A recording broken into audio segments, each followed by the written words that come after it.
بسم اللہ الرحمن الرحیم۔ السلام علیکم۔ مولانا رومی کو سننے کے لیے دور دور سے لوگ آتے تھے۔ ایک دن ایک طوائف بھی انہیں سننے کے لیے مسجد پہنچ گئی۔ طوائف نے اس مقصد کے لیے اپنا حلیہ بدل لیا تھا۔ رومی کی گفتگو سننے کے دوران اس کے ایک پرانے گاہک نے اسے پہچان لیا۔ اس پر ایک شور مچ گیا کہ ایک طوائف مسجد میں موجود ہے۔ لوگوں نے اسے وہاں سے نکالا اور باہر لے آئے۔ ہجوم میں غصہ بڑھ رہا تھا۔ طوائف کو لگا اب اسے وہیں کھڑے کھڑے سنسار کر دیا جائے گا۔ اسی اثناء میں ایک درویش اس ہجوم کے قریب پہنچا اور چیخ کر بولا، رک جاؤ۔ ہجوم ساکت ہو گیا۔ تم لوگوں کو شرم آنی چاہیے، 30 لوگ ایک کمزور عورت پر حملہ آور ہو رہے ہیں، کیا یہ انصاف ہے؟ درویش بولا۔ مجمع میں سے کوئی بولا، یہ طوائف یہاں ایک مرد کے لباس میں آئی تاکہ ہم اچھے مسلمانوں کو دھوکہ دے سکے۔ تم لوگ مجھے یہ بتا رہے ہو کہ اس عورت کو اس لیے مارنا چاہتے ہو کہ یہ مسجد کیوں آئی تھی؟ کیا یہ جرم ہے؟ درویش کے لہجے میں اب طنز نمایاں تھا۔ یہ طوائف ہے، ہجوم میں سے کوئی چلایا۔ مسجد میں اس کی کوئی جگہ نہیں۔ ہجوم طوائف کے نعرے لگانا شروع ہو گیا۔ ایک نے کہا، آؤ طوائف کو مارتے ہیں۔ لگتا تھا اس ایک فکرے نے درویش کے جلال کو مزید تیز کر دیا۔ رک جاؤ، یہ کہہ کر اس درویش نے طوائف کا ہاتھ پکڑا اور اسے اپنی جانب کھینچ لیا۔ طوائف درویش کے پیچھے چھپ گئی، جیسے ایک چھوٹی سی بچی خطرہ دیکھ کر اپنی ماں کے پیچھے چھپ گئی ہو۔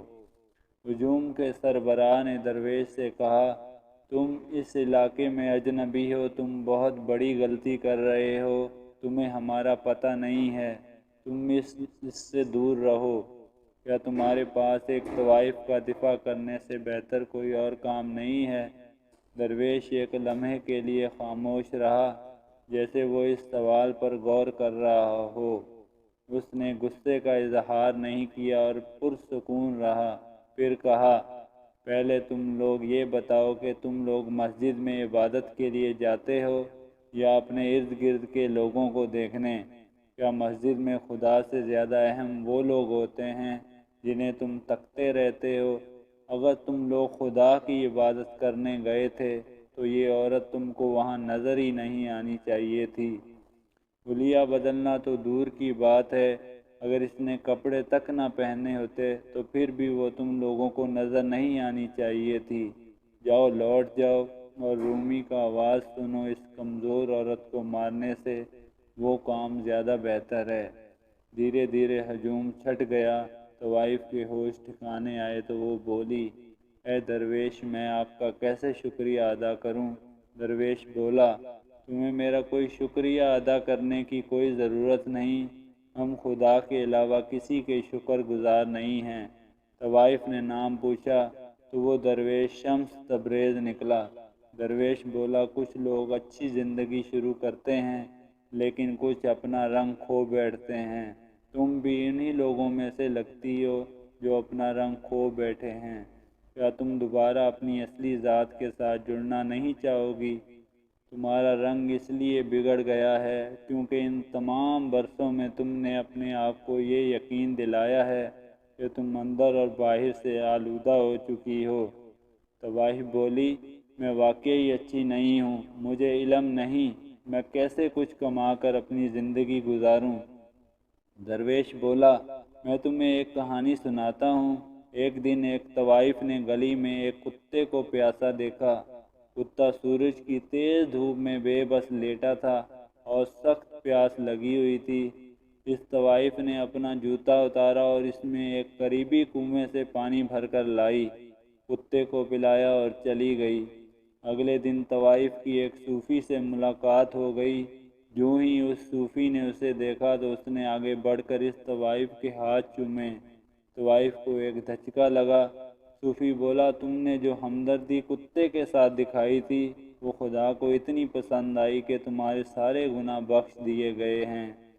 یہ واقعہ سن کر طوائف بولی، اگر میں پورے شہر کے پیاسے کتوں کو پانی پلاؤں تو بھی میرے گناہ معاف نہیں ہوں گے۔ شمس تبریز بولا، تم یہ کیسے کہہ سکتی ہو؟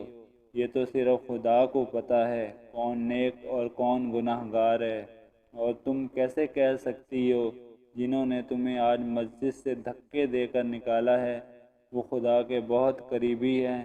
اور طوائف بولی، ان مردوں کو یہ بات کون بتائے گا؟ درویش بولا، بات تم انہیں بتاؤ گی۔ وہ بولی، آپ کا خیال ہے وہ میری بات سنیں گے؟ وہ لوگ تو مجھ سے نفرت کرتے ہیں۔ درویش بولا، اگر تم چاہتی ہو کہ دوسرے تمہارے ساتھ مختلف انداز میں سلوک کریں تو پھر سب سے پہلے تمہیں اپنے سلوک کو تبدیل کرنا پڑے گا۔ اس کے علاوہ کوئی طریقہ نہیں کہ تم اپنے آپ سے محبت کر سکو۔ کچھ عرصے بعد وہ بھاگ کر رومی کے گھر چلی گئی جہاں شمس تبریز ٹھہرے ہوئے تھے۔ رومی کا خاندان پریشان ہو گیا۔ سب کو رومی کی ساکھ کی فکر ہو گئی کہ لوگ کیا کہیں گے کہ ایک طوائف ان سے ملنے آئی ہے۔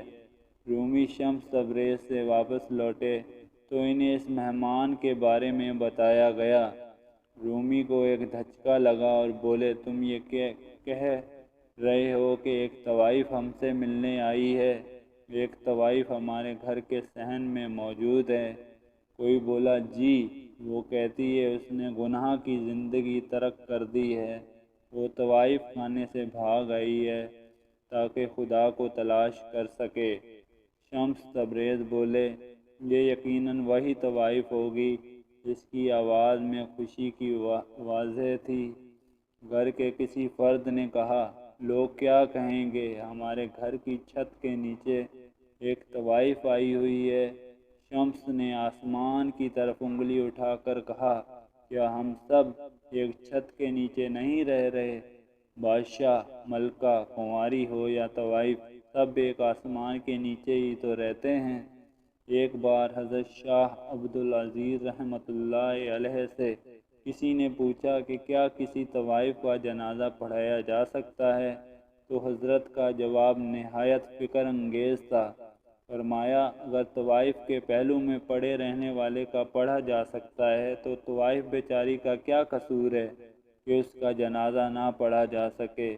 اللہ تعالیٰ سے دعا ہے کہ وہ ہم سب کو گناہوں سے محفوظ رکھے اور نیک راہ پر چلنے کی توفیق دے۔ آمین یا رب العالمین۔